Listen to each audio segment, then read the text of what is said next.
नमस्कार। राष्ट्रीय जागरण अभियान प्रेरित ब्रह्मनाथ चैनल में आप सभी दर्शक मित्रों का बहुत बहुत स्वागत है।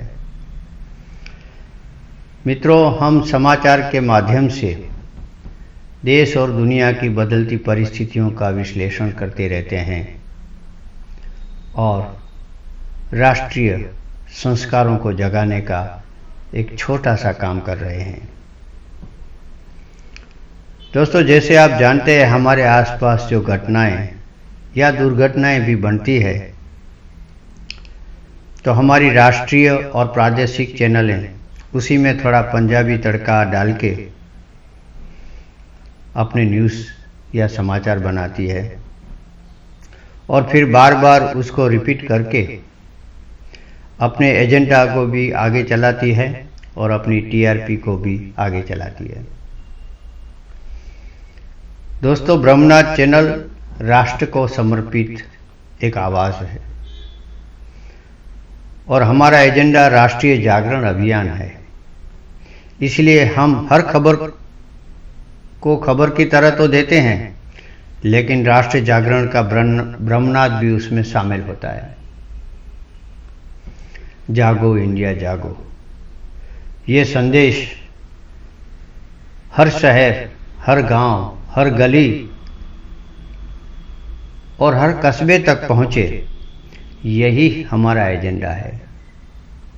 कृपया आपसे प्रार्थना है कि एक सच्चे राष्ट्रवादी के नाते आप भी इस चैनल को अपनी मानिए और ब्रह्मनाथ से जुड़िए, सब्सक्राइब करें, आपके दोस्तों को भी सब्सक्राइब करवाएं और आपके जान पहचान वालों को भी ये बताएं कि ये राष्ट्र की पुकार है, तो आप भी ब्रह्मनाथ को शेयर करें। दोस्तों, हम जो बात करते हैं उसमें राष्ट्र का हित और राष्ट्र की बात निहित हो, यही हमारी हमेशा कोशिश रहती है। चलिए, इतने छोटी सी बातों के बाद हम आगे बढ़ें सांप्रत समाचारों की ओर। पिछले हफ्ते जो बना उस घटनाओं के बारे में हम बात करने जा रहे हैं। कनाडा में बसे खालिस्तानी तत्वों ने खालिस्तानी राष्ट्र की मांग को लेकर कनाडा के एक शहर में रेफरेंडम किया और वहां हमारे पंजाबी सिख भाइयों ने जाकर वोट डाले खालिस्तान के लिए। कनाडा सरकार भी क्या खूब सरकार है, क्योंकि वो भी तुष्टीकरण का मार्ग ले रही है। कनाडा में बसे सिख भाइयों के मत लेने के लिए वहाँ की सरकार उनको हर एक काम में सहयोग दे रही है, चाहे वो दूसरे देश के लिए विपरीत भी हो, तो भी कनाडा में ये चलता है। दोस्तों, ऐसे ही आदित्य ठाकरे जी ने शिवसेना की गिरती साख को फिर से ऊंचाई पर ले जाने के लिए वही हथियार आजमाया है जो हमेशा राजनीतिक लोग सत्ता गंवाने के बाद अपनाते हैं। अभी हाल ही में उन्होंने नारा दिया, मराठी मानुष का नारा दिया। महाराष्ट्र में रहना है तो आपको मराठी मानुष की बातों को मानकर चलना पड़ेगा और महाराष्ट्र के विकास में जिनका महत्तम योगदान है, वैसे गुजराती और दूसरे लोग, राजस्थानी, मारवाड़ी वगैरह लोग जो हैं, वो डर के माहौल में आ गए हैं। सबको लगता है क्या फिर से हमची मुंबई होगी। आपको याद होगा कि जब महाराष्ट्र राज्य बना तब हमची मुंबई का नारा लेकर बहुत ही नुकसान हुआ था। सत्ता को हथियाने के लिए ये लोग कुछ भी कर सकते हैं। दोस्तों, ऐसे ही एक समाचार हम आपके साथ शेयर कर रहे हैं कि वरिष्ठ कांग्रेसी नेता दिग्विजय सिंह, जो हमेशा कांग्रेस का कैसे भला हो उन्हीं के बारे में वो सोचते रहते हैं, तो उन्होंने हाल में अभी आज ही ऐसी मांग उठाई है कि भारत सरकार ने जो PF-I पर एक्शन लिए, वो एक्शन RSS और VHP जैसी संस्थाओं पर भी लेने चाहिए। ये दिग्विजय सिंह की मांग है भारत सरकार के सामने। गृह मंत्री अमित शाह बिहार के दौरे पर हाल ही में गए थे। वहां उन्होंने सीमांचल प्रदेश में एक रैली को संबोधन किया और राष्ट्र के अंदर जो घुसपैठिए घुस आए हैं उनको चुनौती दी। दर्शक मित्रों, आपको याद होगा कि इन दिनों बिहार में जो सरकार नई आई है वो राजकीय तुष्टीकरण के लिए ऐसी बातों में रोड़ा डाल सकती है और देश को परेशानी में डाल भी सकती है। इसीलिए अमित शाह जी ने वहां से चुनौती देते हुए कहा कि भारत में मोदी सरकार है तब तक किसी को डरने की कोई आवश्यकता नहीं है। बिहार की जनता को उनका यह आश्वासन था। दोस्तों, बिहार में जंगल राज की वापसी राष्ट्रभक्तों की चिंता बढ़ाती है। ऐसे ही कश्मीर से ऐसे न्यूज़ आते हैं। बापू के प्रिय भजन रघुपति राघव राजाराम पर कश्मीर की अलगतावादी नेता महबूबा मुफ्ती ने विरोध किया। कश्मीर में कुलगाम की एक पाठशाला में ये प्रार्थना की जा रही थी, तो उन्होंने कहा यह प्रार्थना हमें कबूल नहीं है, क्योंकि हमें प्रार्थना करनी है जो इकबाल ने लिखी थी। दिल से निकली है दुआ बन के तमन्ना मेरी, जिंदगी शम्मा की सूरत हो खुदाया मेरी। हमें इकबाल की उस प्रार्थना से कोई विरोध नहीं है, वो भी अच्छी है, लेकिन भारत में तो जो भारत की भाषा है और भारत के संस्कार है वही प्रार्थना होगी ना। तो ये प्रार्थना के सामने प्रश्न उठाकर महबूबा मुफ्ती ने अपने अलगतावादी चेहरे को और भी मुखर कर दिया है। इसी तरह पिछले दिनों राष्ट्रीय संस्थाएं ईडी और एनआईए ने अलगतावादी और कट्टरतावादी और आतंकवाद से भी जिसका नाता जुड़ा हुआ है ऐसी पीएफआई संस्था की ऑफिसों पर रेड की और बड़े पैमाने पर उनको जो साहित्य मिला, वहाँ से हथियार मिले, पैसों का सोर्स मिला। ये सबसे बड़ी घटना दिखाई जाती है, क्योंकि हमारे देश में इस देश को अलगाववाद की ओर ले जाने वाली शक्तियाँ आपस में एकजुट हो रही है। उनमें से एक पीएफआईपी है। आपको यहाँ याद होगा कि वायनाड जहाँ से राहुल गांधी चुनाव जीत कर आए हैं, वहाँ से उनको पीएफआई का सपोर्ट था। राजनीतिक लोग कहते हैं कि इसके सिवा राहुल गांधी चुनाव जीत जाते, ये बहुत मुश्किल बात थी। तो पीएफआई के समर्थन में उनके समर्थकों ने सारे देश में हुल्लड़ मचा दिया। कई बसों को जलाया गया, कितनी जगह पर तोड़फोड़ की, कितनी नारेबाजी हुई। और केरला से जो एक पीएफआई का कार्यकर पकड़ा गया, उन्होंने तो यहाँ तक कहा कि पिछली जुलाई में जब पटना में हमारे प्रधानमंत्री श्री जब आए थे, तब उस पर हमला करने की भी उसका योजना थी। भगवान ने प्रधानमंत्री जी को बचा लिया, उसके लिए हमें बहुत बहुत भगवान को धन्यवाद करना चाहिए। दोस्तों, राहुल गांधी की भारत जोड़ो यात्रा कहते हैं कि मैत्री और शांति के लिए फैलाने के लिए निकली है। तो अगर वो केरला में पीएफआई के कार्यकर्ता या पीएफआई के संगठन के अग्रसरों को ये समझा सकते कि भाई हम सब भारतीय हैं, हमें भारत में रहना है और भारतीय होकर रहना है और प्रेम से रहना है और कोई अलगाववादी सोच नहीं रखनी है, तो भारत की जनता राहुल गांधी जी का भी अभिवादन कर सकती थी। लेकिन राहुल जी ने ऐसा नहीं करके शायद तुष्टीकरण की अपनी पॉलिसी को ही आगे बढ़ाया है। दोस्तों, ऐसी बातें जहां हो रही है और भारत और पाकिस्तान में कट्टरवाद और आतंकवादी तत्व जहां हाथ मिला रहे हैं एक दूसरों के साथ और पीछे ले जा रहे हैं, पाकिस्तान को भी। वहाँ ईरान और सऊदी अरेबिया जैसे मुस्लिम देशों में एक नई हवा चल निकली है और सुधारावाद के लिए जो जाने जाते हैं ऐसे संगठन आगे आकर सरकार पर दबाव डाल रहे हैं। हाल ही में ईरान में हिजाब के सामने मुस्लिम महिलाओं ने घोर आपत्ति की और इतने बड़े बड़े लाखों की संख्या में जुलूस निकले। महसा अमीन नाम की एक महिला की क्रूर हत्या के बाद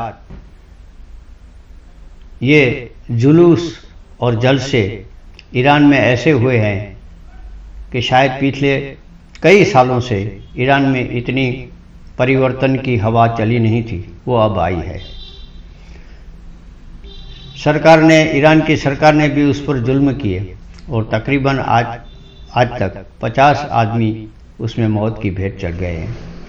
लेकिन हिजाब को वहाँ सरेआम आग लगा दी गई और महिलाओं ने उसको फेंक कर परिवर्तन के नारे मजबूत किए। तो ईरान और सऊदी अरेबिया आधुनिकीकरण की ओर जा रहे हैं, उसका समाज आधुनिकीकरण की ओर जा रहा है, लेकिन हम यहाँ अभी तक हिजाब के लिए लड़ रहे हैं और हम यहाँ कट्टरवाद को बढ़ावा दे रहे हैं। तो ये भारत के मुस्लिमों के हित में भी नहीं है। वो भी आधुनिकता से सोचे। सारी दुनिया आधुनिक मार्ग पर अग्रसर हो रही है, आर्थिक और वैज्ञानिक विकास हो रहा है। अगर उसमें हमें शामिल होना है तो हमें अपनी सोच में बदलाव लाना पड़ेगा, और अगर सोच में बदलाव ला दिया तो ये विपक्षों की सारी नीतियां जो हैं वो उल्टी पड़ जाएगी। ये भारत के विपक्षी है जो भारत में ऐसी हवा दे रहे हैं कि सब संविधान खत्म हो रहा है, सब सारी संवैधानिक संस्थाएं खत्म हो रही है, देश में एक ही शासन चल रहा है, आरएसएस का शासन है, प्रधानमंत्री हिटलर जैसे हैं वगैरह वगैरह। ऐसा बोलकर वो देश का माहौल बिगाड़ तो रहे हैं, लेकिन देश की अंतर्राष्ट्रीय छवि को भी नुकसान पहुंचे इसकी कोशिश में भी वो है। ब्रिटेन में ऐसा ही हुआ। ब्रिटेन में अभी हनुमान जी के मंदिर पर हमला किया गया लिस्टर में। इस हमले में कई मुस्लिम संगठन शामिल हुए और उन्होंने जो हिंदुओं के मंदिर थे उसको नुकसान पहुंचाया। उसके बाद बर्मिंघम में हिंदू विरोधी सारे नारे लगे और हमले किए गए मंदिरों पर, और आखिर में वो बात लंदन तक पहुंची। और लंदन में, ब्रिटेन में जहां पर हमारी एम्बेसी है, उसके सामने भी कई कट्टरवादी मुस्लिम संगठन और पाक तरफी जो लोग हैं वो आगे आए और उन्होंने नारेबाजी की। तो दोस्तों, ये सारी बातें हम इसलिए कह रहे हैं कि भारत और हिंदू धर्म और हमारे लोकप्रिय प्रधानमंत्री जी का विशेष विरोध करने के लिए हमारे देश में और देश के बाहर सारे लोगों ने हाथ मिलाए हैं। जो संकुचित स्वार्थवादी शक्तियां हैं और जो भारत का विकास देख नहीं सकती है, और जो प्रधानमंत्री जी ने अंतर्राष्ट्रीय स्तर पर जो अपना नाम कमाया है उससे द्वेष कर रही है, ऐसी शक्तियां एक साथ होकर भारत विरुद्ध और हमारी सरकार के विरुद्ध हल्ला बोल रही है। सनातन धर्म को भी नुकसान पहुंचाने का काम कर रही है। ब्रह्मनाद हम हमेशा घटनाओं के पीछे रहे कारणों की समीक्षा करते हैं। ये विचार ही है जिसके कारण ये समाचार बनते हैं। पहले विचार फैलाए जाते हैं, फिर घटनाएं या दुर्घटनाएं उसका परिणाम होती है। तो दोस्तों, देश जागरूक रहे और लोग समकालीन राजनीति से अच्छी तरह शिक्षित हो और हमें मजबूती से आगे बढ़ते रहना है, ऐसा प्रण ले, एक प्रतिज्ञा ले। इसी के लिए हम काम कर रहे हैं। इस देश में जातिवाद, प्रदेशवाद, तुष्टीकरण की राजनीति, परिवारवादी राजनीति और सबसे बड़ी अब जो रेवड़ियां बांटने की राजनीति शुरू हुई है, वो सारे कल्चर जो हैं इस देश में इसीलिए पनपे हैं क्योंकि जिन लोगों के पास से सरकारें चली गई है, अब वो सत्ता में वापस आने के लिए कुछ भी हथियार आजमा रहे हैं, यहाँ तक कि भारत को नुकसान भी पहुंचा रहे हैं। लेकिन देखिए कुदरत कैसी है। आज ही समाचार मिले हैं कि चीन के राष्ट्रपति जिन जिनपिंग को नज़रकैद कर दिया गया है। ये शायद इसीलिए भी हुआ है कि चीन की जो आर्थिक परिस्थितियां हैं वो बिगड़ती जा रही थी, और अभी हाल ही में एशियन विकास बैंक ने आने वाले साल के लिए जो बात कही है उससे चीन चौकन्ना हो गया था। एशियन विकास बैंक ने कहा है कि 2024 में चीन आर्थिक स्तर पर और पिछड़ जाएगा और उसका 4% तक आर्थिक विकास दर रहेगा, और भारत का तकरीबन उनसे डबल 8% तक विकास दर रहेगा। दोस्तों, ये भारत, आधुनिक भारत, विकासशील भारत और करप्शन, भ्रष्टाचारवादी राजनीति से विरुद्ध वाला भारत, तुष्टीकरण की राजनीति से विरुद्ध वाला भारत, जातिवाद, संप्रदायवाद और प्रादेशिकवाद को छोड़कर चला आगे बढ़ा जो राष्ट्र है वो विकास की ओर गतिमान है और आगे कदम बढ़ा रहा है। दोस्तों, ये सारी चीज़ें जो हैं वो हमें ये सिखा रही है कि हम एक साथ मिलकर, चाहे समाचार कुछ भी आते हो, चाहे घटनाएं दुर्घटनाएं कुछ भी बनती हो, लेकिन उसके पीछे जो विचार है उसको समझें और उस विचार को हम देखें कि कहीं वो विचार राष्ट्र विरोधी तो नहीं है, कहीं वो हमारे सांस्कृतिक विनाश की ओर ले जाने वाला तो नहीं है। तो ऐसी पार्टियों से, ऐसे राजनीतिक संगठनों से, ऐसे विचार वाले संगठनों से भी हमें दूर रहना चाहिए और सबको साथ मिलजुल कर, चाहे हम हिंदू हो, चाहे सिख हो, चाहे मुस्लिम हो या ईसाई हो, हम सब भारतीय हैं, इस तरह से सोचकर आधुनिक भारत को सजाने में अपना खून पसीना देना चाहिए। दोस्तों, इसी संदर्भ में हाल ही में आरएससी के वरिष्ठ नेता भागवत जी ने मुस्लिम संगठनों से भी मुलाकात की और उनकी शंकाओं का समाधान किया। ये बहुत बड़ा एक आगे कदम है। इसी तरह मुस्लिम बुद्धिजीवियों को भी आ जाना चाहिए आगे, क्योंकि इसमें गरीब मुस्लिम वर्ग को बहुत नुकसान है, चाहे वो पाकिस्तान का गरीब मुस्लिम हो, चाहे भारत का गरीब मुस्लिम हो। उनके लिए ये राजनीतिक लोग जो हैं, पार्टियां हैं, ये गीज का काम कर रही है, वो उनको नोच रही है। तो इसमें से मुक्ति दिलाने का काम मुस्लिम और सारे राष्ट्र प्रेमी या मानवतावादी प्रेमी जो विचारक है उसको आगे बढ़कर करना चाहिए। दोस्तों, आज तो बस इतना ही। अगले अंक में आपके साथ फिर आएंगे, कुछ नई विचार, कुछ नई सोच लेकर आएंगे। तब तक हमें आज्ञा दीजिए, लेकिन चलते चलते वंदे मातरम में देखिए आज प्रधानमंत्री श्री जी मन की बात। दोस्तों, हमारे प्रधानमंत्री ने एक शुरू की है मन की बात। उसमें वो प्रजा के साथ संवाद करते हैं और भारत में बनी छोटी छोटी अच्छी अच्छी घटनाओं का जिक्र करते हैं, ऐसी शख्सियतों का भी जिक्र करते हैं जो भारत को नई सोच में आगे ले जा रही है। दोस्तों, हमें मन की बात को सुनना चाहिए और उस पर विचार करना चाहिए। चलिए आज हम ब्रह्मराज में चलते चलते वंदे मातरम में आपको ले जाते हैं मन की बात, जो प्रधानमंत्री श्री अपने देशवासियों के साथ कर रहे हैं। नमस्कार, जय हिंद। मेरे प्यारे देशवासियों, इस समय देश में चारों ओर उत्सव की रौनक है। कल नवरात्रि का पहला दिन है। इसमें हम देवी के पहले स्वरूप मां शैलपुत्री की उपासना करेंगे। यहाँ से 9 दिनों का नियम, संयम और उपवास, फिर विजयादशमी का पर्व भी होगा। यानी एक तरह से देखें तो हम पाएंगे कि हमारे पर्वों में आस्था और आध्यात्मिकता के साथ साथ कितना गहरा संदेश भी छिपा है। अनुशासन और संयम से सिद्धि की प्राप्ति और उसके बाद विजय का पर्व, यही तो जीवन में किसी भी लक्ष्य को प्राप्त करने का मार्ग होता है। दशहरे के बाद धनतेरस और दिवाली का भी पर्व आने वाला है। साथियों, बीते वर्षों से हमारे त्योहारों के साथ देश का एक नया संकल्प भी जुड़ गया है। आप सब जानते हैं, ये संकल्प है वोकल फॉर लोकल का। अब हम त्योहारों की खुशी में अपने लोकल कारीगरों को, शिल्पकारों को और व्यापारियों को भी शामिल करते हैं।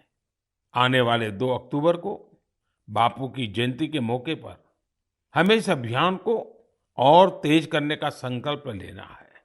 खादी, हैंडलूम, हैंडीक्राफ्ट, ये सारे प्रोडक्ट के साथ-साथ लोकल सामान जरूर खरीदें। आखिर इस त्योहार का सही आनंद भी तब है जब हर कोई इस त्योहार का हिस्सा बने। इसलिए स्थानीय प्रोडक्ट के काम से जुड़े लोगों को हमें सपोर्ट भी करना है। एक अच्छा तरीका ये है कि त्योहार के समय हम जो भी गिफ्ट करें, उसमें इस प्रकार के प्रोडक्ट को शामिल करें। इस समय यह अभियान इसलिए भी खास है क्योंकि आजादी के अमृत महोत्सव के दौरान हम आत्मनिर्भर भारत का भी लक्ष्य लेकर चल रहे हैं, जो सही मायने में आजादी के दीवानों को एक सच्ची श्रद्धांजलि होगी।